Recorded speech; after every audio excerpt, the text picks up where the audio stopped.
בעיירה קטנה, בין גבעות ירוקות ושבילי אבן ישנים, חי נגר צעיר בשם מיכאל.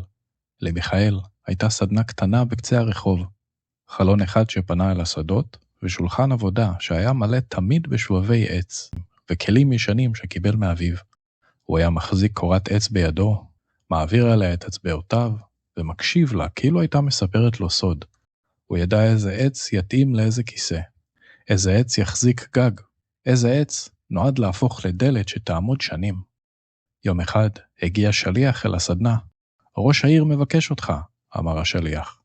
הוא בונה בית חדש, והוא רוצה דלת ראשית גדולה, דלת מפוארת, דלת שכל מי שיראה אותה, יבין מיד שזה בית של אדם חשוב. ליבו של מיכאל פעם במהירות. זו הייתה ההזדמנות הגדולה שחיכה לה. במשך ימים הוא עבד כמעט בלי לעצור. הוא בחר את העץ הכבד והיפה ביותר, גילף סביבו עיטורים עדינים של עלים וענפים, חיזק את הצירים בברזל, והבריק את הידית עד שנצצה באור בוהק. כשהדלת הייתה מוכנה, היא נראתה מרשימה כל כך, שאפילו מיכאל עמד מולה בשקט וחייך. אבל כשהגיע להתקין אותה בביתו החדש של ראש העיר, קרה דבר שלא ציפה לו. הדלת נסגרה, אבל לא לגמרי. בפינה התחתונה נשאר רווח דק. חריץ קטן, מיכאל ראה אותו מיד. העין שלו, שהכירה כל קו וכל זווית בעץ, לא יכלה להתעלם. הוא ניסה לכוון את הצירים, הוא שייף מעט, הוא הידק, הוא בדק שוב ושוב, אבל הרווח נשאר.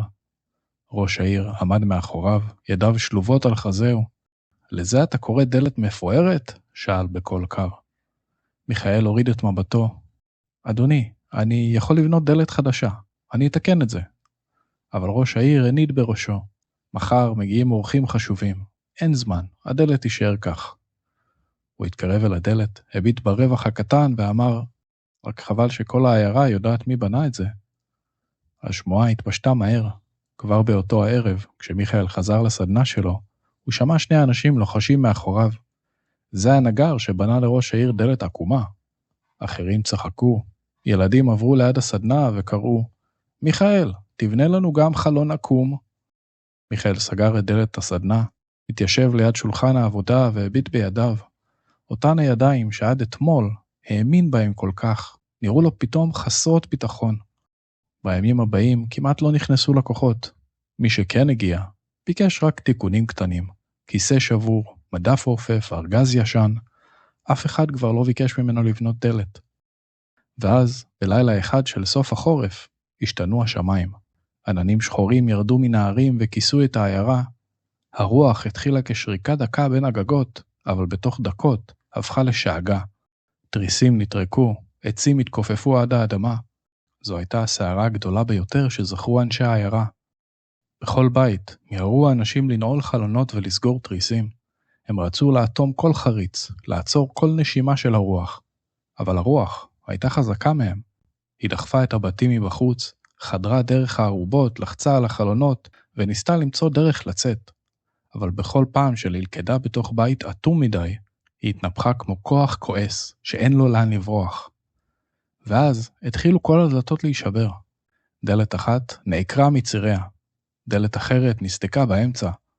בבית נוסף, המשקוף כולו נפל לאדמה. אנשים צעקו ברחובות, רצו בגשם וברוח, ניסו להחזיק את הדלתות שלהם בידיים. גם בביתו החדש של ראש העיר התחוללה אותה הסערה. הרוח הכתה בקירות, נערה את החלונות, ודחפה בכוח אדיר את הדלת הראשית. ראש העיר עמד במסדרון עם אשתו וילדיו, בטוח שעוד רגע הדלת שלו תישבר. אבל הדלת לא נשברה. היא רעדה, היא חרקה, היא נענקה כאילו העץ עצמו מתפלל, אבל נשארה עומדת. ואז הבחינה אשת ראש העיר בדבר מוזר. בפינה התחתונה של הדלת, במקום שבו נשאר אותו הרווח הקטן, עברה הרוח החוצה. בשריקה דקה, אוויר הסופה הצליח למצוא מפלט דרך החריץ, במקום להילחץ כולו נגד העץ. ראש העיר קרא על ברכיו והביט ברווח, אותו הרווח שגרם לו להתבייש בדלת, אותו רווח שבגללו לגלג על מיכאל. אותו רווח קטן היה הסיבה היחידה שהדלת עדיין עומדת.